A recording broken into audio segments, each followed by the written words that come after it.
கிறிஸ்துவுக்குள்ளான சகோதர சகோதரிகளுக்கு என்னுடைய வாழ்த்துக்கள். தேவனுடைய கழுகுகள் என்கிற பாட வரிசையில் கர்த்தருக்கு காத்திருத்தல் என்கிற பாடத்தை சென்ற பகுதியில் பார்த்தோம். அதனுடைய தொடர்ச்சியை நாம் இப்போ பார்க்கலாம். அப்போது பிரதிஷ்டை செய்த தேவனுடைய பிள்ளைகள் அவர்களுடைய வாழ்க்கையில் எல்லா விஷயங்களையும் கர்த்தருக்கு காத்திருக்க வேண்டும் அப்படின்னு பார்த்தோம். நம்முடைய உலக பிரகாரமான காரியங்களை மட்டும் இல்லை, மிக முக்கியமாக தேவனுக்கு ஊழியம் செய்யக்கூடிய காரியங்கள்லையும் நம்ம ரொம்ப கவனமாக கர்த்தருக்கு காத்திருக்க வேண்டும். ஏன்னா பல சகோதர சகோதரிகளும் இந்த விஷயத்தில் கர்த்தருக்கு காத்திருக்காமல் ஆர்வம் மிகுதியினால் தேவனுடைய சித்தம் என்னென்னு தெரிந்து கொள்ளாமலேயே அவர்களுடைய விருப்பப்படி காரியங்களை செய்யக்கூடியவங்களாக இருக்கிறாங்க. நமக்கு பல விருப்பங்கள் இருக்கலாம், வைராக்கியம் இருக்கலாம். நான் தேவனுக்காக ஏதாவது செய்யணும், தேவனுக்கும் சத்தியத்துக்காகவும் சத்திய சகோதர சகோதரிகளுக்காகவும் பிரயோஜனமாக ஏதாவது செய்யணும் அப்படிங்கிற ஒரு ஆர்வம் மிகுதி நமக்கு இருக்கலாம். ஆனால் நம்ம எதிர்பார்க்கிற ஊழிய வாய்ப்புகள் நமக்கு கொடுக்கப்படாமலே இருக்கலாம். ஏனென்றால் தேவனுடைய பார்வையில் நாம் இன்னும் அதற்கு தகுதியுள்ளவர்களாக இருக்க மாட்டோம். நாம் செய்ய விரும்புகிற ஊழியத்தினால் வரக்கூடிய உயர்வு அல்லது கனத்தை தாங்கக்கூடிய ஒரு பக்குவம் நமக்கு இல்லாமல் இருக்கலாம். ஏன்னா பலருக்கும் அந்த ஊழியம் மிக சிறப்பாக செய்யப்பட வேண்டும், அந்த ஊழியத்தினால் தேவனுடைய நாமம் மகிமைப்பட வேண்டும் என்கிற எண்ணம் இல்லாமல் நான் அந்த ஊழியத்தை செய்யணும், நான் செய்தால் மற்றவங்களோட சிறப்பாக செய்வேன், நான் செய்து இதனால் மற்ற சகோதர சகோதரிகளுக்கு முன்பாக ஒரு நல்ல பேர் எடுக்கணும், தேவன்கிட்ட ஒரு நல்ல பேர் எடுக்கணும், இப்படிப்பட்ட ஒரு எண்ணம் இருக்கலாம். சிலருக்கு அந்த ஊழியத்தை செய்யணும் என்கிற ஒரு நல்ல எண்ணத்தில் கூட வரலாம், ஆர்வம் மிகுதியில் வரலாம். ஆனால் இதுவே கொஞ்சம் அதிகப்படியான ஒரு ஆம்பிஷனாக ஆயிடுச்சுன்னா, மேல் நோக்க ஆர்வம், நான் இப்படிலாம் சாதிப்பேன், இதெல்லாம் நான் செய்து முடிப்பேன் அப்படி என்கிற ஒரு தன்னை பற்றி ஒரு மேல் நோக்க ஆர்வம், ஆம்பிஷன் சொல்லுவாங்க, இப்படிப்பட்ட எண்ணங்கள் அதிகமாகிடுச்சுன்னா தான் அது ஆபத்து, அது பெருமையில் கொண்டு போய் விட்டுரும். சிலருக்கு இந்தளவு ஒரு ஆம்பிஷனோ அல்லது பெருமையோ இல்லாமல் இருக்கலாம், ஆனால் செல்ஃப் எஸ்டீம் அதிகமாக இருக்கலாம். Self esteem lower primary grace. இந்த செல்ஃப் எஸ்டீம் தமிழில் சுய மதிப்புன்னு சொல்லலாம், சுய கௌரவம். நம்மை பற்றிய ஒரு மதிப்பீடு நமக்கு இருக்கும் இல்லையா, இது மிகச்சரியாக இருக்கணும். இந்த செல்ஃப் எஸ்டீம் குணாதிசயத்தை நம்ம சரியாக வைத்திருந்தால் நம்மை பற்றிய மதிப்பீடு நம்ம சரியாக வச்சுருப்போம். அதை கொஞ்சம் குறைவாக வைத்தா கூட பிரச்சனை இல்லை. ஆனால் அது ஒரு சமநிலையில் இருக்கணும். அது ரொம்பவும் குறைவாக நம்ம மதிப்பிடக்கூடாது. அப்போ எந்த வேலையும் நம்ம செய்ய முடியாமல் போயிடும், நான் இதை செய்ய மாட்டேன், என்னால் முடியாது, அப்படிப்பட்ட எண்ணங்கள் வந்துடும். ஆனால் இந்த சுய மதிப்பீடு அதிகமாக இருந்தால் ரொம்ப பிரச்சனைகளை கொண்டு வரும். பெரும்பாலானவர்களுக்கு இந்த சுய மதிப்பீடு சரியாக கொண்டு வர்றது, சமநிலையில் வைக்கிறது ரொம்ப கஷ்டமான ஒரு விஷயமா இருக்குது. பெரும்பாலானவர்கள் தங்களை பற்றி அதிகமான சுய மதிப்பீட்டில் தான் இருப்பாங்க. இது எனக்கு தெரியும், இது என்னால் செய்ய முடியும், மற்றவர்களை விட நான் நல்லா செஞ்சிருவேன், இப்படிப்பட்ட எண்ணமுடையவர்களாக இருப்பாங்க. ஆனால் இன்னும் சிலர் தங்கள்கிட்ட இல்லாத திறமைகள் கூட இருக்கிறத நினைப்பாங்க. அவர்களுக்கு கொடுக்கப்படாத தாளந்துகளும் தங்கள்கிட்ட இருக்கிறத நினச்சிட்டு அந்த காரியங்களை நான் செய்வேன், அதை நான் செய்தால் மிக சிறப்பாக அந்த ஊழியத்தை செஞ்சிருவேன், இப்படிப்பட்ட எண்ணமுடையவர்களாக இருப்பாங்க. இதனால் என்ன பிரச்சனை வரும்னா, அந்த தாளந்து கொடுக்கப்பட்ட சகோதர சகோதரி அந்த ஊழியத்தை செய்யும்போது அது மிக சிறப்பாக இருக்கும். ஆனால் அந்த தாளந்து கொடுக்கப்படாமல் இருந்தாலும் இவர்களுடைய சுய விருப்பத்தினால அந்த வேலையை அவங்க செய்யும்போது அது மிக சிறப்பானதாக இருக்காது. அப்போது இவர்களுக்கு தேவன் வேறு தாளந்தை கொடுத்துருக்கலாம், ஆனால் இவங்க விரும்பி இதை நான் செய்வேன் அப்படின்னு செய்வாங்க. அந்த தாளந்து இவங்ககிட்ட இல்லாததாக இருக்கும், அதற்காக முயற்சி எடுத்து அதில் நேரத்தை வீணடித்து கொண்டு இருப்பாங்க. அல்லது அப்படியே அவங்க அதை செய்தாலும் அந்த வேலை மிக சிறப்பானதாக இருக்காது. அப்போது இங்கே தேவனுடைய சித்தம் என்ன, நமக்கு தேவன் எந்த தாளந்தை கொடுத்துருக்கிறாரு அதையெல்லாம் கவனித்து தான் நம்ம செயல்படணும். அப்படி தேவன் கொடுத்த தாளந்து நம்மகிட்ட இருக்குது அப்படின்னா கூட அந்த ஊழியத்தை செய்வதற்கான வாய்ப்பு கொடுக்கப்படாமல் இருக்கலாம். அப்போ நாம் என்ன செய்யணும், அங்கே பொறுமையாக தேவனுக்கு காத்திருக்க வேண்டும். இங்கே காத்திருக்கணும் அப்படின்னா அப்போ சும்மா இருக்கணும் அப்படிங்கிற அர்த்தம் கிடையாது. அந்த ஊழியத்தை செய்வதற்கான வாய்ப்பு நமக்கு கொடுக்கப்படலை அப்படின்னு சொல்லிட்டு எந்தவித ஆர்வமும் இல்லாமல் அப்படி சோம்பி போயிடக்கூடாது. எனக்கு இந்த ஊழியங்கள் செய்வதற்கு எந்த வாய்ப்பும் இல்லை அப்படின்னு சொல்லிக்கிட்டு ரொம்ப கவனம் இல்லாமல் அசட்டையாக இருந்துடக்கூடாது. இப்போது கர்த்தருடைய கழுகுகளாக இருக்கிறோம், நமக்கு உன்னதமான சத்தியங்கள்லாம் கிடச்சிருக்கு. அப்போ இதெல்லாம் பார்த்து நம்ம ரொம்ப சந்தோஷப்படுறோம், மற்றவங்களுக்கு சொல்லணும்னு ஆர்வமாக இருக்கிறோம். ஆனால் மற்றவர்களுக்கு சத்தியத்தை சொல்லக்கூடிய வாய்ப்புகள் கிடைக்காமல் போகலாம். எல்லாருக்குமே நம்ம சத்தியத்தை சொல்ல முடியும், பக்கத்தில் இருக்கிறவங்களுக்கு, குடும்பத்தில் உள்ளவங்களுக்கு, தெரிஞ்சவங்களுக்கு, இப்படி எல்லாருக்குமே சத்தியத்தை சொல்ல முடியும். ஆனால் அந்த சத்தியத்தை ஆர்வமாக கேட்கக்கூடிய காதுகள் இல்லாமல் இருக்கலாம். அப்போ நம்ம பலர்கிட்ட அந்த சத்தியத்தை சொல்லிகிட்டே இருக்கிறோம், ஆனால் யாருமே அதை கேட்க தயாராக இல்லை. அப்படிங்கிறதுக்காக நம்ம அதற்கான முயற்சியை கைவிட்டக்கூடாது, அல்லது அதுக்கு நம்ம தயாராக இல்லாமல் போயிடக்கூடாது. நம்ம தொடர்ச்சியாக சத்தியத்தை படித்து இந்த சத்தியத்தை எப்படி சொல்லலாம், இப்படி ஆர்வமாக இந்த கேள்வியை கேட்டால் அவங்களுக்கு எப்படி மிகச்சரியாக இதை சொல்லணும், என்னென்ன வசனங்களை சொல்லலாம், அப்போ அதற்கு தேவையான ஆயத்த வேலைகளை நம்ம செய்யணும். நம்மளோட ட்ராக்ஸு புக்லெட்ஸ்லாம் இருக்கணும். அப்போது சத்தியத்தை கேட்கும்போது அவங்களுக்கு கொடுக்கறதுக்கான எல்லா காரியங்களும் நம்மகிட்ட தயாராக இருக்கணும். அப்போது நம்மகிட்ட மற்றவங்களுக்கு சத்தியம் சொல்லணும் என்கிற அந்த இருதய வாஞ்சை கண்டிப்பாக இருக்கணும். அது இருந்தால் மட்டும் போதாது, அதற்காக நம்ம முயற்சி எடுக்கணும். அதற்காக நம்ம எந்த அளவு தயாராக இருக்கிறோம், எவ்வளவு வேலை செய்கிறோம், அப்போது எவ்வளவு ஆர்வமாக எவ்வளவு கவனமாக இருக்கிறோம் அப்படிங்கிறதையும் தேவன் பார்ப்பார். அப்போ எந்தளவு இந்த சத்தியத்தை சொல்கிறதுக்கு யார் நல்ல ஆயத்தத்தோடு இருக்கிறாங்களோ அவர்களுக்கு தான் தேவன் அந்த வாய்ப்பை கொடுப்பார். அப்போது ஏற்கனவே பார்த்தது போல் இந்த தாளந்துகள் அந்த ஆயத்தமாக இருக்கிறது மட்டும் இல்லை, அந்த குணாதிசயமும் சரியாக இருக்கணும் இல்லையா? நம்ம செய்யக்கூடிய எந்த ஊழியமும் தேவனுடைய நாமம் மகிமைப்படுவதற்காக தான் செய்யணுமே தவிர, நான் இதை செய்யணும், நான் இவ்வளவு அருமையாக செய்யணும் அப்படிங்கிறதுக்காக செய்யக்கூடாது. அப்போ நம்ம ரொம்ப மனத்தாழ்மையோட, ஆனால் ஊழியத்தை செய்ய அதிக வாஞ்சையோட, எல்லா ஆயத்தங்களோட தயாராக இருக்கணும். ஆனால் அப்படி இருக்கும்போதும் வாய்ப்பு கொடுக்கப்படவில்லை என்றால் அங்கே முறுமுறுக்காமல் அமைதியாக பொறுமையாக காத்திருக்கணும். யுத்தம் நடக்கும்போது போர் வீரர்கள்ட்ட நீங்கள் இந்த கட்டுப்பாட்டை பார்க்கலாம்.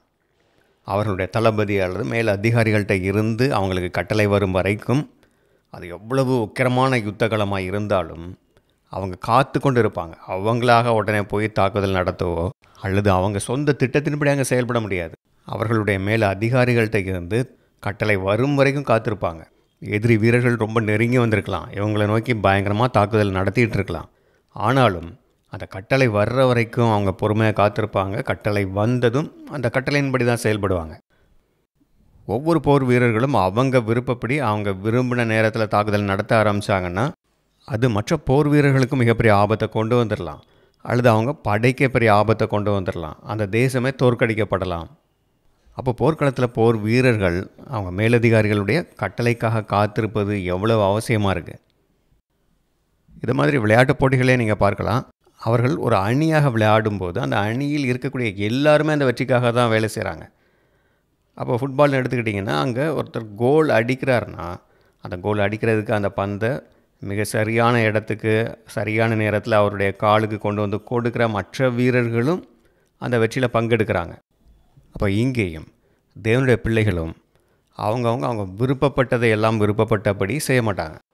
தேவனுடைய சித்தம் என்னன்னு தெரிந்து கொண்டு செயல்படுவாங்க.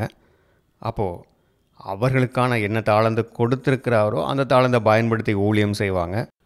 அங்கே இன்னும் ஊழிய வாய்ப்பு கொடுக்கப்படாதவர்களும் அந்த ஊழிய வாய்ப்பு கிடைத்ததும் செய்வதற்காக அங்கே பொறுமையாக நின்று காத்திருப்பார்கள்.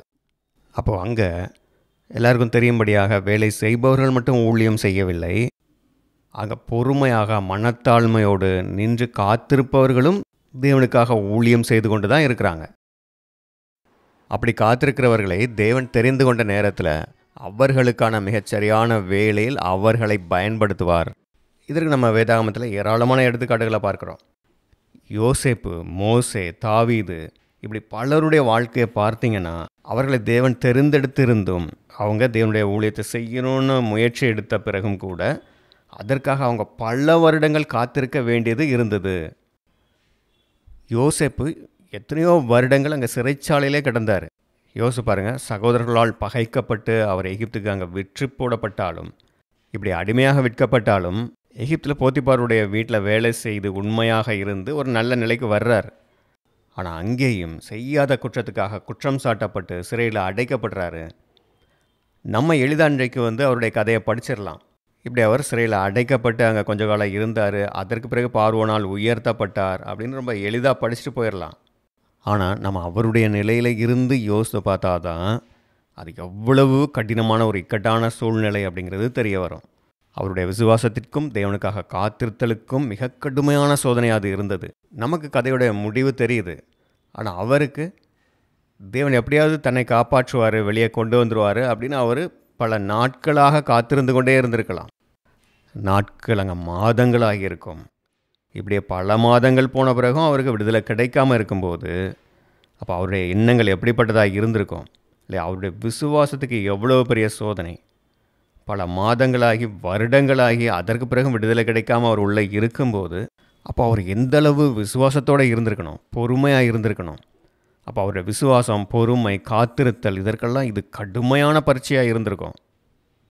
அதற்கு பிறகு தான் குறிப்பிட்ட காலகட்டத்தில் அவர் உயர்த்தப்பட்டு பார்வோனுக்கு அடுத்த நிலைக்கு வந்தார். பிறகு அவரால் தான் எகிப்து தேசமும் இஸ்ரேல் மக்களும் காப்பாற்றப்படுறாங்க. அதே போல் இஸ்ரேல் மக்கள் எவ்வளோ காலம் அங்கே எகிப்தில் அடிமைகளாக இருக்கும்போதும் காத்திருந்து கொண்டு தான் இருந்தாங்க. மோசே அவர்களை விடுவிக்கணும் அப்படிங்கிற எண்ணமுடையவராக அதற்கான முயற்சிகளை எடுத்து அது தோல்வியில் முடியுது. அப்புறம் அவர் ஓடி போக வேண்டியது இருந்தது. ஓடி போய் வனாந்திரத்தில் 40 வருடங்கள் காத்திருக்க வேண்டியது இருந்தது. தாவீது இஸ்ரேலின் அடுத்த ராஜா அப்படின்னு தேவனால் அபிஷேகம் பண்ணப்பட்ட பிறகும் மிக கடினமான சூழல்களில் ஒரு குற்றவாளி போல அவர் துரத்தப்பட்டார், ஓடிக்கொண்டே இருந்தார். இப்படி அவர் இஸ்ரேல் முழுவதும் ராஜாவாகுவதற்கு எவ்வளவோ காலம் காத்திருக்க வேண்டியது இருந்தது. தேவனுடைய பிள்ளைகளுடைய வாழ்க்கையில் அவர்களுக்கு நேரிடக்கூடிய எல்லா அனுபவங்களுமே ஏதோ ஒரு விபத்தாக நடப்பதில்லை. அவர்களுடைய உயர்வோ தாழ்வோ, அவர்களுக்கு சாதகமாக நடக்கக்கூடிய விஷயங்களோ அல்லது எதிரடையாக நடக்கக்கூடிய விஷயங்களோ எல்லாமே தெய்வீக வழி நடத்துதலின்படி தான் நடக்கும். அவருடைய ஞானத்தின்படி செய்யக்கூடிய காரியங்கள் தான் மிக சரியாக இருக்கும். ஏன்னா நமக்கு எப்போ எது தேவை அப்படிங்கிறது அவருக்கு தான், நம்மை விட அவருக்கு தான் சரியாக தெரியும். அந்த தெய்வீக வழி நடத்துதலின்படி நடக்கக்கூடிய காரியங்கள் எல்லாமே நமக்கு நன்மையாக, ஆவிக்குரிய காரியங்களுக்கு நன்மையாகத்தான் நடக்கும். இந்த விசுவாசம் நமக்கு முழுமையாக இருந்தால் போதும், நாம் அவருடைய பலத்தை கைக்குள் திருப்தியாக அமைதியாக காத்திருக்க முடியும். ஆனால் யாரெல்லாம் அப்படி அங்கே தேவனுக்கு காத்திருக்காமல் அந்த காத்திருக்கக்கூடிய குணாம்சம் இல்லாமல் இருக்கிறாங்களோ அப்படிப்பட்டவர்கள் தங்களுடைய சுய விருப்ப நோக்கங்களை கொண்டு வருவாங்க. மேல்நோக்கு விருப்பம், ஆம்பிஷனை கொண்டு வந்து நான் இந்த பெரிய காரியங்களை சாதிக்க போகிறேன், செய்ய போகிறேன் அப்படின்னு அந்த விருப்பங்களை செய்ய ஆரம்பிப்பாங்க.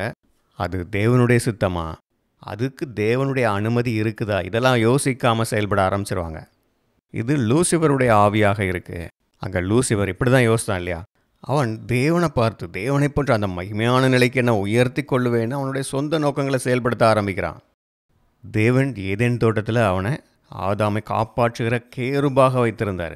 அப்படி இருந்தும் அதற்கும் மேலான ஒரு நிலைக்கு ஆசைப்பட்டு தன்னுடைய விருப்பத்தின்படி அங்கே செயல்பட ஆரம்பித்து அந்த ஆம்பிஷன் பெருமையாக மாறி அந்த சாத்தானுடைய பெருமை தான் அவனுடைய செயல்பாடுகளுக்கு காரணமாக இருந்து அதனால் மனிதர்களுடைய வீழ்ச்சியும் பூமி முழுவதும் இன்றைக்கு தீமைகள் நிறைந்திருக்கவும் காரணமாயிற்று. ஒருவேளை லூசிபர் அங்கே பொறுமையாக காத்திருந்தால் கண்டிப்பாக தேவன் அந்த தகுந்த காலகட்டத்தில் அவனுக்கான குறிப்பிட்ட வேலைகளையும் உயர்வையும் கொடுத்துருப்பார். சத்திய சகோதர சகோதரிகளும் அவங்க ஊழியத்தில் மட்டும் இல்லை, சத்திய காரியங்களிலும் அவங்க காத்திருக்க வேண்டியது இருக்கும். ஏதேன் தோட்டத்தில் மனிதனுடைய வீழ்ச்சியில் இருந்து மனிதர்களுக்கான மீட்பின் திட்டத்தை தேவன் கொஞ்சம் கொஞ்சமாக தான் வெளிப்படுத்தி கொண்டே இருந்தார். அவர்கள் எவ்வளவோ காலம் காத்திருந்தாங்க இல்லை? ஆபிரகாம் காலகட்டத்தில் கொஞ்சம் அங்கே சத்தியம் வெளிப்படுத்தப்படுது. தேவனுடைய திட்டம் கொஞ்சம் கொஞ்சமாக தான் வெளிப்படுத்தப்படுது. இஸ்ரேல் மக்களும் அந்தந்த காலகட்டத்தில் தேவனுடைய பிள்ளைகள் மூலமாக, தீர்க்கதரிசிகள் மூலமாக கொஞ்சம் கொஞ்சமாக வெளிப்படுத்தப்பட்ட சத்தியங்களை அறிந்து கொண்டு தேவனுடைய திட்டத்தின் அடுத்த பகுதிக்காக ஒவ்வொரு காலகட்டத்திலையும் காத்திருந்தாங்க. நீண்ட காலமாக மேசியாவுடைய முதல் வருகைக்காக காத்திருந்தாங்க. கிறிஸ்து அங்கே வந்த பிறகு இஸ்ரேல் தேசம் அங்கே திரும்பவும் ஏற்படுத்தப்படும் அப்படின்னு அந்த நம்பிக்கையில் காத்திருந்தாங்க. ஆனால் அதற்கு இன்னும் அதிக காலம் காத்திருக்க வேண்டும் அப்படிங்கிறத அறிந்து கொள்கிறாங்க. புதிய யுகம், அங்கே சுவிசேஷ யுகம் ஆரம்பிக்குது. யூத யுகம் மாதிரி இல்லாமல் இங்கே இன்னும் அநேக காரியங்கள் வெளிப்படுத்தப்படுது.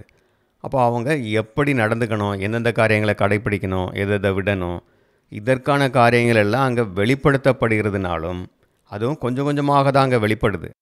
இன்றைக்கு நம்முடைய கைகளில் வேதாகமம் இருக்கிற மாதிரி அன்றைக்கு இல்லை. அப்போ அன்றைக்கு பரிசுத்தவான்கள், அப்போஸ்தலர்கள் ஒவ்வொருவராக எழுதக்கூடிய நிருபங்கள் ஒவ்வொன்றாக அவங்க கிடைக்கும் வரை அவங்க காத்திருந்தாங்க. இப்படி தான் சுவிசேஷ யுகம் முழுவதும் ஒவ்வொரு சபை காலகட்டத்திலும் அந்தந்த சபைக்கான சத்தியங்கள் வெளிப்படுவதற்காக பரிசுத்தவான்கள் காத்திருந்தாங்க. இப்படி கொஞ்சம் கொஞ்சமாக வெளிப்படுத்தப்பட்ட சத்தியங்கள் 7ஆம் சபை காலகட்டத்தில் மிக அதிக அளவில் வெளிப்படுத்தப்படுகிறது. ஏராளமான வெளிச்சம், இவ்வளவு அதிக சத்தியங்கள் இந்த காலகட்டத்தில் தான் வெளிப்பட்டிருக்கு. ஆனால் இவ்வளவு சத்தியங்கள் வெளிப்படுத்தப்பட்டும் கூட சிலர் இன்னும் திருப்தி இல்லாமல் தான் இருக்கிறாங்க. இன்னும் அடுத்தடுத்த காரியங்கள் என்ன நடக்க போகுது, தேவனுடைய ராஜ்யம் எப்பொழுது வரப்போகிறது, இந்த காரியங்கள் எல்லாம் இன்னும் வெளிப்படுத்தப்படவில்லை அப்படின்னாலும் அதெல்லாம் இப்போவே தெரிஞ்சுக்கணும் அப்படிங்கிற அதிக ஆர்வத்தோடு இவர்களாக யூகிக்க ஆரம்பிக்கிறாங்க. இப்படி 7ஆம் சபை தூதன் மூலமாக ஏராளமான சத்தியங்கள் கொடுக்கப்பட்டாலும் கூட அதற்கு பிறகு வந்தவங்க இன்னும் அடுத்தடுத்த காரியங்களை நாங்கள் வெளிப்படுத்துகிறோம் அல்லது எங்களுக்கு வெளிப்படுத்தப்பட்டிருக்கு அப்படின்னு சொல்லி பல யூகங்களை கொடுத்து அது எல்லாமே தவறாக போயிருக்கு. இன்றைக்கும் கூட பல சத்திய சகோதர சகோதரிகள் வெளிப்படுத்தப்படாத காரியங்களையும் நாங்கள் தெரிந்து கொள்கிறோம் அப்படின்னு அதற்கான முயற்சிகளை எடுத்து பல காலக்கணக்குகளெல்லாம் போட்டு கூட அது தவறாக போயிருக்கு. ரசல் போதகருக்கு அப்போ பரோஷிய காலகட்டத்துக்கான சத்தியங்கள் தான் வெளிப்படுத்தப்பட்டது. அவர் பரோஷிய காலகட்டத்திற்கான தூதராக இருந்தார். அப்போ அடுத்த காலகட்டமான எபிபனி காலகட்டம் ஆரம்பிக்கும் போது அங்கே அந்த காலகட்டத்திற்கான சத்தியத்தை அப்போ தேவன் வெளிப்படுத்தாமல் இருந்தார். இல்லை, மணவாட்டி சபை அழைப்பு முடிந்துவிடும் அப்படின்னு சொல்லி அவங்க 1914 எதிர்பார்த்தாலும் கூட அதற்கும் கூட அவங்க அங்கே காத்திருக்க வேண்டியது இருந்தது. அப்போது அடுத்த 2 வருடங்கள் கழித்து தான் அதற்கான சத்தியங்கள் அவங்களுக்கு கிடைத்தது. அங்கே விடுகதிர் பொறுக்குதல் என்ற காரியங்கள் எல்லாம் இன்னும் 2 வருடங்கள் நீடித்து அதற்கு பிறகு தான் மணவாட்டி சபை அழைப்பு முடிகிறது அப்படிங்கிறத பிறகு அவங்க தெரிந்து கொண்டார்கள். அப்போ இந்த 2 வருடங்களுக்கு பிறகு அவங்களுக்கு இந்த சத்தியங்கள் எல்லாம் தெளிவாகிறது. ஆனாலும் இந்த காலகட்டத்தில் காத்திருக்க முடியாதவர்கள் எல்லாம் இதெல்லாம் தவறாக போயிட்டு அப்படின்னு சொல்லிட்டு தடுமாறி அங்கே வழி விலகி போயிடுறாங்க. இதற்கு பிறகும் கூட பலருக்கும் இந்த காரியங்கள் அவங்க தடுமாறி விழுறதுக்கான தடுக்கலாக இருந்தது. அதற்கு பிறகு இன்றைக்கு வரைக்கும் கூட மணவாட்டி சபை அழைப்பு இன்னும் முடியல, நாங்கள் தான் பரிசுத்தவான்கள், நாங்கள் மணவாட்டி சபை வகுப்பார், இப்படி சொல்லிட்டு இன்றைக்கு வரைக்கும் கூட நம்பிக்கிட்டு இருக்கக்கூடிய ஒரு கூட்டம் இருக்குது. இதே போல் அடுத்தடுத்த காலகட்டங்களிலும் பொறுமையாக காத்திருக்க முடியாமல் அமர்ந்திருக்காமல் இவர்களாக பல கருத்துக்களை கொண்டு வந்து அப்படி பல தப்பறைகள் வந்திருக்கு. இந்த எபிபனி காலகட்டத்தில் வாலிப பாத்திரவான்களுடைய அழைப்பு முடிந்து விட்டது என்பதற்கான சத்தியங்கள் கொடுக்கப்பட்டாலும் பல சகோதர சகோதரிகள் இன்னும் முடியலை என்கிற அந்த ஒரு சந்தேகத்தை கொண்டு வந்துட்டே தான் இருந்திருக்கிறாங்க. அப்போ இதற்கான பல அடையாளங்கள் சத்தியங்கள் கொடுக்கப்பட்டாலும் ஒருவேளை அதில் சந்தேகம் இருந்தால் இன்னும் தெளிவாக அந்த சத்தியங்கள் எங்களுக்கு கொடுக்கப்படலை அப்படின்னு அவங்க நினைத்தாலும் அப்போ அவங்க என்ன செய்யணும்? அதற்காக பொறுமையாக காத்திருக்கணும். ஏன்னா ஏற்கனவே வாலிப பாத்திரவான்களுக்கான அழைப்பு முடிந்து விட்டது அப்படிங்கிற சத்தியங்கள் கொடுக்கப்பட்டிருக்கு. அப்படி இருக்கும்போது இன்றைக்கு ஒரு வேளை வாலிப பாத்திரவான்களுடைய அழைப்பு முடிவடையவில்லை அப்படின்னு ஒரு கருத்தை கொண்டு வந்தால் கண்டிப்பாக அது பலருக்கும் ஒரு குழப்பத்தை கொண்டு வரும். அப்போது இப்படிப்பட்ட தெளிவில்லாத கருத்துக்கள் குழப்பங்கள் வரும்போது கண்டிப்பாக பல சத்திய சகோதர சகோதரிகளுக்கு இது ஒரு இடறுதலாகத்தான் இருந்திருக்கும். வாலிப பாத்திரவான்களுக்கான அழைப்பு இந்த எபிபனி காலகட்டத்தில் 1954 முடிந்து விடும் அப்படிங்கிறதுக்கான ஒரு ஆதாரமாக அவங்க சொல்கிறது, பெண் பிள்ளைகளை பெற்றால் அங்கே 80 நாட்கள் சுத்திகரிப்பு நடக்கணும். லேவியராகமம் 12 படிக்கிறோம். அப்போ பரிசுத்தவான்கள் தேர்ந்தெடுக்கப்பட்ட பிறகு இவர்களுக்கான சுத்திகரிப்பு, திரள்கூட்ட வகுப்பாருக்கான சுத்திகரிப்பு அடுத்த 40 வருடங்களும் போகும். அப்போ 1914க்கு பிறகு அடுத்த 40 வருடங்கள். அதனால தான் 1954 வரைக்கும் இந்த சுத்திகரிப்பு வேலை அங்கே நடக்குது. அதனால் அது வரைக்கும் இந்த வாலிப பாத்திரவான்களுக்கான அழைப்புக்குள்ளே வந்துக்கிட்டு தான் இருந்திருப்பாங்க. அவங்களுக்கான வேலைகள் அங்கே நடக்கு. அதாவது பிரகாரத்தில் இந்த ஊழியம் நடந்து கொண்டு இருக்கிறது. இதற்கு பிறகு ஊழியம் எங்கே போயிடும்? பாளையத்துக்கு போயிடும் என்கிற அந்த கருத்தை அங்கே வைக்கிறாங்க. அப்போ பாளையத்தில் தான் அடுத்த ஊழியம் அப்படின்னு சொல்லும்போது அப்போ 1954க்கு பிறகு அதற்கு பிறகு பிரதிஷ்டை செய்து வருகிறவர்கள் எல்லாருமே எபிபனி பாளைய வகுப்பாராகத்தான் இருக்க முடியும் என்கிற கருத்தை தான் இங்கே கொடுக்குறாங்க. ஆனால் ஒருவேளை இதற்கு போதுமான ஆதாரங்கள் இல்லை, தெளிவான சத்தியங்கள் இன்னும் வெளிப்படுத்தப்படவில்லை அப்படின்னு நினச்சிங்கன்னா அப்போ அந்த சத்தியம் வெளிப்படுவதற்கு தேவனுக்காக அங்கே நம்ம காத்திருக்க வேண்டும். அதற்கான சத்தியங்கள் வெளிப்படும் வரைக்கும் காத்திருக்கணும். எல்லா சத்தியமும் இந்த காலகட்டத்தில் வெளிப்பட்டுரும் அப்படின்னு நம்ம எதிர்பார்க்க முடியாது. எல்லா சத்தியங்களும் இப்போவே எனக்கு தெரிஞ்சாகணும் அப்படின்னு நம்ம எதிர்பார்க்கவும் முடியாது. ஏன்னா இந்த காலகட்டத்தில் இந்த எபிபனி காலகட்டத்துக்கான காத்திருத்தலுக்கான ஒரு பரீட்சையாக கூட தேவன் அதை நமக்கு கொடுத்துருக்கலாம். ஏன்னா ஞானமுள்ள தேவன் கிறிஸ்து மூலமாக அந்தந்த காலகட்டத்திற்கான சத்தியத்தை மிகச் சரியான காலகட்டங்களில் வெளிப்படுத்தி இருக்கிறார். கிறிஸ்து அவருடைய கைகளில் அந்த 7 நட்சத்திரங்களை வைத்திருக்கிறார். அவருடைய தூதர்கள் மூலமாக அந்த சத்தியத்தை அவர் குறிப்பிட்ட காலத்தில் மிகச்சரியாக வெளிப்படுத்தி வந்திருக்கிறாரு. அப்போது இந்த காலகட்டத்தில் ஒரு குறிப்பிட்ட விஷயத்தை பற்றிய சத்தியத்தை தேவன் வெளிப்படுத்த வேண்டும் என்று நினைத்திருந்தால், அது அவருடைய திட்டத்தில் இருந்தால் கண்டிப்பாக மிக தெளிவாக வெளிப்படுத்தி இருப்பார். தேவனுடைய திட்டத்தின்படி அந்த சத்தியம் வெளிப்படுத்தப்படணும் அப்படின்னா கண்டிப்பாக தேவனுடைய பிள்ளைகளுக்கு எந்த குழப்பமும் சந்தேகமும் இல்லாத அளவு ஆணித்தரமான ஆதாரங்களோட சத்தியத்தை கொடுத்துருப்பார். நம்ம எவ்வளோ சத்தியங்கள் படிச்சிருக்கிறோம் இல்லையா? எவ்வளவு காலக்கணக்குகள், எவ்வளவு அடையாளங்கள், டைப் ஆன்டி டைப், இங்கே சத்தியங்கள் கொடுக்கறதும் இல்லாமல், காலக்கணக்கில் கொடுக்கறதும் இல்லாமல் அதை கிரேட் பிரமிடில் கூட வைத்திருக்கிறாரு, ஆசரிப்பு கூடாரத்தில் வைத்திருக்கிறாரு. இப்படி எவ்வளவோ சத்தியங்களை அடுக்கடுக்காக நிறைய ஆதாரங்களோடு நமக்கு கொடுத்துருக்கிறாரு. அப்போது இந்த காலகட்டத்தில் ஒரு விஷயத்தை பற்றிய சத்தியத்தை அவர் வெளிப்படுத்த வேண்டும் என்பது அவருடைய சித்தமாக இருந்தால் கண்டிப்பாக நமக்கு எந்த குழப்பமும் இல்லாத அளவு வெளிப்படுத்தி இருப்பார். பெயர் சபையில் இருக்கக்கூடிய மற்ற கிறிஸ்தவங்களுக்கு வேணால் இதெல்லாம் புரியாமல் அதனால் அவங்க ஏற்றுக்கொள்ள முடியாமல் இருக்கலாம். ஆனால் தேவனுடைய பரிசுத்தாவியை பற்றி இருக்கிற நாம் அவர் வெளிப்படுத்தக்கூடிய இவ்வளவு ஆதாரங்களோட டைப் ஆன்டி டைப்போடு அவர் கொடுக்கக்கூடிய சத்தியங்களை கண்டிப்பாக மிக சரியாக புரிந்து கொள்ள முடியும். அப்போது அப்படி கொடுக்கப்படவில்லை என்றால் அப்போது நாம் கண்டிப்பாக தேவனுக்கு அங்கே காத்திருக்க வேண்டும். இந்த நேரத்தில் நம்ம அமர்ந்திருக்கணும். தெளிவான ஆதாரங்கள் இல்லாத கருத்துக்களையோ நம்முடைய யூகங்களையோ சொல்லி தேவையில்லாத குழப்பத்தை உண்டு பண்ணிடக்கூடாது. இப்படிப்பட்ட குழப்பங்கள், பரீட்சைகள், சோதனைகள் எல்லாம் வந்து கொண்டே தான் இருக்கும். இதையெல்லாம் தேவன் அனுமதிக்கிறார். ஏனென்றால் இவைகள் நம்முடைய வளர்ச்சிக்கும் தேவையாக இருக்கிறது. நாம் தேவனுடைய கழுகுகளாக இருக்கிறோம் அப்படின்னா தேவன் மிகப்பெரிய தாய் கழுகாக இருக்கிறார். கழுகு எப்படி அதோடைய குஞ்சுகளுக்கு பறக்க கற்றுக் கொடுக்கிறதோ அதை போல நமக்கும் அவர் பறக்க கற்றுக் கொடுக்கிறார். இது பற்றிய ஒரு பாடம் தான் கழுகு தன் கூட்டை கலைத்தல். இதை பற்றி நாம் உபாகமம் 32:10-11 படிக்கலாம். கழுகு தன் கூட்டை கலைத்து தன் குஞ்சுகளின் மேல் அசைவாடி தன் செட்டைகளை விரித்து அவைகளை எடுத்து அவைகளை தன் செட்டைகளின் மேல் சுமந்து கொண்டு போகிறது போல கர்த்தர் ஒருவரே அவனை வழிநடத்தினார். அந்நிய தேவன் அவரோடே இருந்ததில்லை. இங்கு சொல்லப்பட்டபடி கழுகு தன் கூட்டை கலைத்து, கழுகு தன்னுடைய குஞ்சுகளுக்கு பறக்க கற்றுக் கொடுக்கணும்.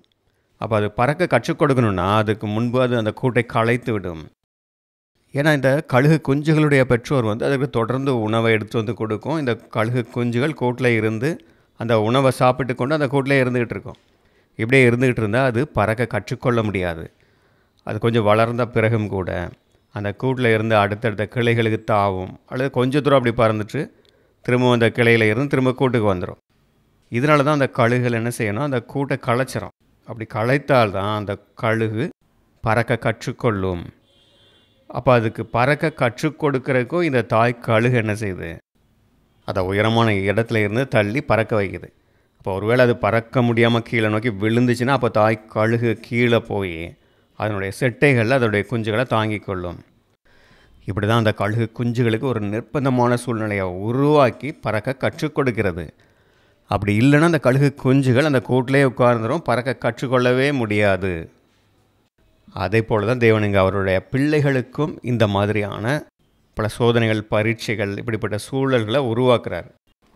நம்ம உலக பிரகாரமான காரியங்கள் அல்லது சத்திய காரியங்களில் கூட பல காரியங்களை நம்ம விரும்பி கேட்டுக்கொண்டிருக்கலாம் அல்லது எதிர்பார்த்து கொண்டிருக்கலாம். ஆனால் நாம் எதிர்பார்ப்பதற்கு மாறாக எதிரான காரியங்கள் கூட நடக்கலாம். அதே போல் நம்ம ஒரு சாதகமான சூழ்நிலையில் இருந்துகிட்டு இருப்போம். திடீரென்று அந்த சாதகமான சூழ்நிலை மாறி நாம் எதிர்பாராத சூழ்நிலைகள் உருவாகலாம். அப்போது அந்த மாதிரி நேரங்களில் ஏன் இப்படியெல்லாம் நடக்குது, தேவன் ஏன் இதை அனுமதிக்கிறாரு, இப்படிப்பட்ட சூழல்கள் நமக்கு வராமல் இருந்தால் நல்லா இருக்குமே அப்படி கூட நம்ம நினைக்கலாம். ஆனால் தேவனுடைய ஞானத்தின்படி அது அவசியமாக இருக்கலாம். நம்ம ஒரு சத்திய சகோதர அமைப்புக்கு, ஒரு ஐக்கியத்துக்கு போயிட்டுருப்போம். அங்கே நமக்கு தேவையான சத்தியங்கள் கிடைக்கும், சத்திய சகோதர சகோதரிகள் இருப்பாங்க. இப்படி எல்லாமே ரொம்ப ஸ்மூத்தாக சாதகமாக போயிட்டுருக்கும்போது அந்த இடத்துல சில சோதனைகளோ பரீட்சைகளோ வந்து நாம் அந்த இடத்துல இருந்து வெளியேற்றப்படலாம். அப்போ இதுவரை நமக்கு கிடைத்து வந்த ஒரு நட்பு, சகோதர ஐக்கியம், சத்தியம் இதெல்லாம் கிடைக்காம தடைபட்டு போவது போல் தோன்றலாம். ஏன்னா நம்ம நல்லா சத்தியம் படிச்சுட்டு இருக்கோம். ஞாயிற்றுக்கிழமை நம்ம சகோதர ஐக்கியத்துக்கு போகிறோம். அங்கே சத்திய சகோதரர்களுடைய ஐக்கியம் கிடைக்குது, சத்தியம் கிடச்சிக்கிட்டே இருக்குது. நாமும் ஆர்வமாக அந்த சத்தியங்களை படிச்சுட்டு இருக்கிறோம். அப்போது இப்படிப்பட்ட சூழல் ஏன் திடீரென்று மாறணும்? எல்லா இடங்களிலும் எல்லா காலகட்டங்களிலும் தேவன் சத்தியத்தை கொடுப்பார். அந்த சத்தியத்தை ஓரளவு நம்ம படித்து வளர்ச்சி அடைந்த பிறகு அதற்கான பரீட்சைகள் வரும். நம்ம சரியானபடி சத்தியத்தை படித்து வளர்ச்சியடைந்து சத்தியத்துக்கு உண்மையாக நின்றிருந்தால் கண்டிப்பாக நம்ம பரீட்சைகள் வரும்போது அதில் நம்ம சரியாக செயல்பட்டு தேர்ச்சி அடைய முடியும். நம்ம வெகு காலமாக இருக்கக்கூடிய ஒரு அமைப்பில் அல்லது ஐக்கியத்தில் தப்பறைகள் வந்துடலாம், அல்லது தப்பறையான செயல்பாடுகள் அங்கே கொண்டு வந்துடலாம். அப்படி வரும்போது நம்ம சத்தியத்துக்கு உண்மையாக நின்றிருந்தால் கண்டிப்பாக நாம் அந்த தப்பறைகளை சுட்டி காட்டுவோம். இது தவறு அப்படிங்கிற அந்த எதிர்ப்பை நம்ம காட்டுவோம், அல்லது இதுதான் சத்தியம் என்பதை அங்கே சொல்லுவோம். அப்போது அங்கே அந்த தப்பறைகளையோ அல்லது அந்த தப்பறையான செயல்பாடுகளையோ கொண்டு வர்றவங்க கண்டிப்பாக அதற்கு எதிராக செயல்படுவாங்க. அப்போ நம்ம ஒன்று அந்த அமைப்பை விட்டு நாம விலகி வருவோம். இங்கே தப்பறைகள் இருக்குது, இது ஒரு குட்டி பாபிலோன் மாதிரி செயல்படுது அப்படின்னு சொல்லிட்டு அதை விட்டு வெளியே வரலாம். இல்லை அவர்களே நம்மை அங்கேருந்து வெளியே அனுப்பிடலாம். இப்படி அந்த காரியங்கள் நடக்கும்போது அது நமக்கு எதிர்பாராததாக அதிர்ச்சி அளிக்கக்கூடியதாக இருக்கும். ஏன்னா இதுதான் நம்முடைய சகோதர ஐக்கியம், இங்கே தொடர்ச்சியாக நமக்கு சத்தியம் கிடைக்குது, எல்லாம் சரியாக போயிட்டு இருக்கும்போது திடீரென்று இப்படி நம்ம வெளியேற்றப்படும் போது அது நமக்கு ஒரு பெரிய அதிர்ச்சியை கொடுக்கலாம். அதுதான் கூட்டை கலைத்தல்.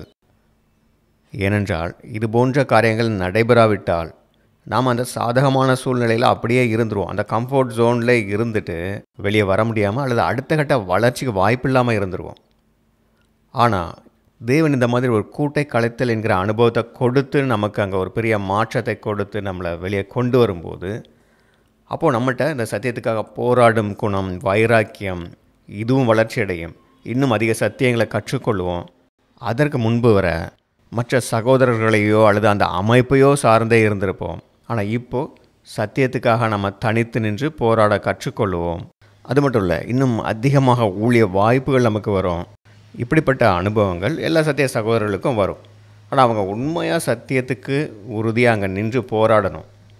அப்போ தான் நம்ம அங்கேருந்து வெளியேற்றப்படுவோம் அல்லது நாம் அங்கேருந்து வெளியே வருவோம். இல்லைன்னா அந்த கம்ஃபர்ட் ஜோனை விட்டு வெளியே வர விருப்பம் இல்லாமல் சத்தியத்துக்காக நின்று போராடுவதை விட இவர்களை அனுசரித்து போயிடலாம் அப்படிங்கிற ஒரு எண்ணம் வந்துடும். இல்லை, அப்போ என்னுடைய பிரதேச வாழ்க்கையில் இப்படிப்பட்ட அனுபவங்கள் வந்திருக்கு. இப்போ நான் சத்தியத்துக்கு உண்மையாக இருந்த அந்த சத்தியத்துக்காக நிற்காமல் இருந்திருந்தால் இதற்கு முன்பு எந்தெந்த சகோதர ஐக்கியங்கள் அமைப்புகள் எல்லாம் இருந்தனோ அதிலே தொடர்ந்து இருந்துகிட்டு இருந்திருப்பேன். அப்போது சத்தியத்துக்காக போராடாமல் சத்தியத்துக்காக நிற்காமல் அந்த அமைப்புகளுக்காகவும் அதில் உள்ள தலைவர்களுக்காகவும் நின்று அவர்களையே சார்ந்து கொண்டு இருந்திருப்பேன். ஆனால் நாம் எப்போவுமே சத்தியத்தை தேடிக்கொண்டு இருக்கணும். கழுகுகளைப் போல் நாம் உயரமாக பறக்க கற்றுக்கொள்ள வேண்டும். கழுகு குஞ்சா அப்படி அந்த கூட்டிலே இருந்துடக்கூடாது. அதனால தான் தேவன் இந்த கூட்டை கலைத்தல் என்கிற அனுபவத்தை கொடுத்து நமக்கு கழுகுகளாக பறக்க கற்றுக் கொடுக்கிறார். எப்படி அந்த தாய் கழுகு அந்த கூட்டை கலைத்து அந்த குஞ்சுகளை வெளியே தள்ளி பறக்கிறதுக்காக அதை உந்தி தள்ளுது இல்லையா, அப்படிப்பட்ட ஒரு அழுத்தத்தை கொடுக்கும்போது தான் அந்த குஞ்சுகள் வேறு வழி இல்லாமல் பறக்க கற்றுக்கொள்கிறது. கண்டிப்பாக நானாக இப்படி என்னுடைய சூழ்நிலைகளை மாற்றிக்கொண்டு வளர்ச்சி அடைந்திருப்பேனானா கண்டிப்பாக அது என்னால் முடியாது. அப்போது தேவன் தான் பல்வேறு அனுபவங்களை கொடுத்து கூட்டை கலைத்தல் போன்ற சூழல்களை ஏற்படுத்தி பல அழுத்தங்களையும் நிர்பந்தங்களையும் கொடுத்து தான் அந்த கம்ஃபர்ட் ஜோனை விட்டு வெளியே கொண்டு வந்திருக்கிறாரு. எனக்கு மேடை பேச்சு அப்படின்னாலே அதிக பயம் இருக்கும். அதை மாதிரி நான் பேசவே மாட்டேன். பொதுவாகவே நான் அதிகமாக பேச மாட்டேன் யார்கிட்டையும் போய். அப்போ ஒரு கூட்டத்துக்கு முன்பாக பேசுகிறதுக்கெல்லாம் நான் ரொம்ப யோசிப்பேன். அப்போது சகோதர ஐக்கியங்களை கூட ஜெபிக்கணும் அப்படின்னு சொன்னால் கூட மறுத்துருவேன். அப்போ அப்படிப்பட்ட சூழலில் தேவன் தான் அந்த கூட்டை கலைத்தல் என்கிற அனுபவங்களை கொடுத்து வெளியே கொண்டு வந்து இந்த மாதிரி ஊழியங்களை செய்யணும் என்கிற நிர்பந்தத்தை கொடுக்கும்போது நான் எதுக்கு பயந்தனோ எதை விரும்பாமல் தவிர்த்தனோ அந்த ஊழியத்தை செய்வதற்கான ஒரு சூழல், ஒரு நிர்பந்தம் வந்தது. அப்போ அதனால தான் அப்போ மற்ற சகோதர சகோதரிகளுக்கும் நம்ம சத்தியத்தை சொல்லணும்னா நம்ம இந்த ஊழியத்தை செய்யணும் அப்படின்னு சின்ன சின்ன பாடங்களை எடுக்க ஆரம்பிக்கிறது. இப்படி கொஞ்சம் கொஞ்சமாக தான் வளர்ச்சி அடைந்தேன். அப்போது இதையெல்லாம் என்னுடைய சுய முயற்சியிலையோ திறமையிலையோ செய்யவே முடியாது, அல்லது இப்படியெல்லாம் செய்யணுங்கிற ஞானமும் கிடையாது. அப்போது தேவன் தான் அப்படிப்பட்ட சூழல்களை ஏற்படுத்தி கழுகுகளாக பறக்க கற்றுக் கொடுக்குறாரு. அந்த தாய்க்கழுகு எப்படி அந்த குஞ்சுகளை வலுக்கட்டாயமாக தள்ளி பறக்க வைக்குதோ அதே போல். ஆனால் அந்த குஞ்சுகள் பறக்க முடியாமல் தடுமாறி விழும்போது இந்த தாய்க்கழுகு கீழே பறந்து போய் அதனுடைய செட்டைகளில் தாங்கி கொள்ளும். இந்த அனுபவங்கள் நேரிடும் போது அப்போ நம்ம என்ன செய்ய போகிறோம், எப்படி சகோதர ஐக்கியம் கிடைக்கும், சத்தியத்தை நம்ம எங்கே போய் கற்றுக்கொள்ள முடியும், சகோதர ஐக்கியம் இல்லாமல் நம்ம எப்படி வளர்ச்சி அடைய முடியும், எப்படி தனியாக நிற்க முடியும், இப்படி பல கேள்விகளோடு திகைத்து போன்ற ஒரு நிலையில் தான் நின்றிருந்தேன். எப்படி இஸ்ரேல் மக்கள் அவர்களுடைய வனாந்தர பிரயாணத்தில் தண்ணீர் கிடைக்காமல் கஷ்டப்படுறாங்க. அப்போ தண்ணியே இல்லை, பாலைவனத்தில் எங்கேயும் தண்ணி கிடைக்க வழியே இல்லை அப்படின்னு அவங்க பயந்துருக்கலாம். தண்ணி கிடைக்காமல் செத்து போயிடுமோ அப்படின்னு திகைத்து போய் நின்றுருக்கலாம். ஆனாலும் பலரும் விசுவாசத்தோடு எதிர்பார்த்துருப்பாங்க. அதே போல் தேவன் அற்புதமாக அவர்களுக்கு அங்கே தண்ணீரை கொடுத்தார். அதே போல் தான் இந்த பிரதேச வாழ்க்கையும் ஒரு வனாந்திர ஓட்டம். அங்கே நம்ம தனித்து ஓட வேண்டிய அவசியம் இருக்கும். பல நேரங்களில் மற்ற தலைவர்கள், அமைப்புகள், சகோதரர்கள் இப்படி அவங்கள எதிர்பார்க்க முடியாது. ஆனாலும் தேவன் அற்புதமாக நம்மை காப்பாற்றி வழி நடத்துவார். அப்படி தான் இரும சகோதர ஐக்கியம் சத்தியம்லாம் எப்படி கிடைக்க போகுது அப்படின்னு இந்த வனாந்திர ஓட்டத்தில் திகைத்து நின்ற போது தேவன் தொடர்ந்து சகோதரர்களுடைய ஐக்கியத்தையும் சத்தியத்தையும் கொடுத்து வழி நடத்தினார். இந்த அனுபவங்களாலும் இதால் ஏற்பட்ட சூழ்நிலை மாற்றத்தாலும் இன்னும் அதிக சகோதரர்களுக்கு ஊழியம் செய்ய வாய்ப்பு கிடைத்தது. தாளந்துகளை இன்னும் அதிகமாக வளர்த்து கொள்வதற்கான வாய்ப்பும் தேவன் கொடுத்தார். இப்படி தேவன் அனுபவங்களை கொடுத்து வழி நடத்துகிறார் அப்படிங்கிறத உணர்ந்த போது இந்த பிரதிஷ்ட ஓட்டத்தில் இன்னும் உற்சாகமாக ஓட முடிந்தது. அப்போ இந்த கூட்டை கலைத்தல் நம்முடைய ஆவிக்குரிய வளர்ச்சிக்கு எந்த அளவு உதவியாக இருக்கிறது. அப்போது நமக்கு தேவன் பறக்க கற்றுக் கொடுக்கவும் செய்கிறாரு. அதே நேரத்தில் நம்ம கீழே விழுந்து மலைகளை அடிபட்டு விழுந்து விடாமல் நம்மை தாங்கி காப்பாற்றவும் செய்கிறார். இதெல்லாம் நம்ம யோசித்து பார்க்கும்போது மிகுந்த ஆச்சரியமாகவும் சந்தோஷமாகவும் இருக்கும். ஆனால் இப்படிப்பட்ட அனுபவங்கள் நடக்கும்போது நம்முடைய கம்ஃபர்ட் ஜோனை விட்டு நம்ம வெளியே வந்துடுறோம். நம்ம எதிர்பார்க்காத விஷயங்கள் அது இருக்குது அப்படிங்கிறதுனால கண்டிப்பாக அது நமக்கு கடினமானதாக தான் இருக்கும். ஆனால் நம்ம தேவனுடைய கழுகுகளாக இருக்கிறோம். நமக்கு பறக்க கற்றுக் கொடுக்க வேண்டும் என்று தான் இந்த மாதிரி அனுபவங்களை அனுமதிக்கிறாரு. இந்த அனுபவங்கள் எல்லாம் நமக்கு தேவை என்பதால் தான் அனுமதிக்கிறாரே ஒழிய நமக்கு இது தேவைக்கு அதிகமாக தேவையில்லாமல் நம்ம கஷ்டப்படும்படி அங்கே அனுமதிக்க மாட்டார். ஏன்னா நம்ம தேவனுடைய பிள்ளைகளாக இருக்கிறோம். கழுகு எப்படி அதோடைய குஞ்சுகளை காப்பாற்றுகிறதோ அதுபோல் தேவன் கண்டிப்பாக காப்பாற்றுவார் இல்லையா? கழுகு அதோடைய குஞ்சுகளை பறக்க கற்றுக் கொடுக்கும்போது அந்த குஞ்சுகள் விழுந்து விடாமல் இருக்க தன்னுடைய செட்டைகளை விரித்து அதை பாதுகாப்பாக தாங்கி காப்பாற்றுது. ஒருவேளை அந்த கழுகு விட்டுடுச்சுன்னா அந்த குஞ்சுகள் விழுந்துருமே அப்படின்னு நீங்கள் பயப்படலாம். அது ஒரு சாதாரண பறவை தான். ஆனால் அந்த கழுகை எப்படி அதோடைய குஞ்சுகளை பாதுகாக்குது இல்லையா? அப்போது அப்படி பார்க்கும்போது சர்வ ஞானமுள்ள சர்வ வல்லமையுள்ள தேவன் நம்முடைய தேவன். அவர் நம்மை பாதுகாப்பார். அவர் நம்முடைய பலனாக இருப்பார்னு உறுதியாக நம்பலாம். கழுகு குஞ்சுகளை விட நாம் ரொம்ப முக்கியமானவங்க தேவனுக்கு. நாம் கிரியேஷனுங்கிற பாடத்தில் கூட தேவனுடைய வல்லமையை பற்றி பார்த்துருக்குறோம். எவ்வளவு பறந்து விருந்த பிரபஞ்சத்தை படைத்திருக்கிறாரு. எவ்வளவு உயரமான பிரம்மாண்டமான மலைகள், மிக ஆழமான கடல்கள். ஸ்பேஸில் பாருங்கள், வான மண்டலங்கள், அந்த பிரபஞ்சத்தில் எத்தனை கேலக்சிஸ், ஒவ்வொரு கேலக்சிலையும் எத்தனை பில்லியன் ஸ்டார்ஸ் இருக்குது.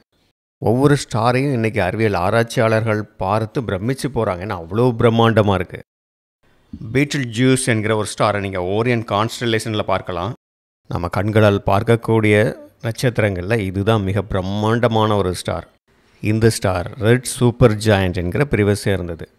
இந்த ஸ்டார் ஒருவேளை நம்முடைய சூரிய குடும்பத்துக்கு வந்தால், சூரியனுக்கு பல இதை வச்சா சூரிய குடும்பத்தில் பாதியை விழுங்கிடும்.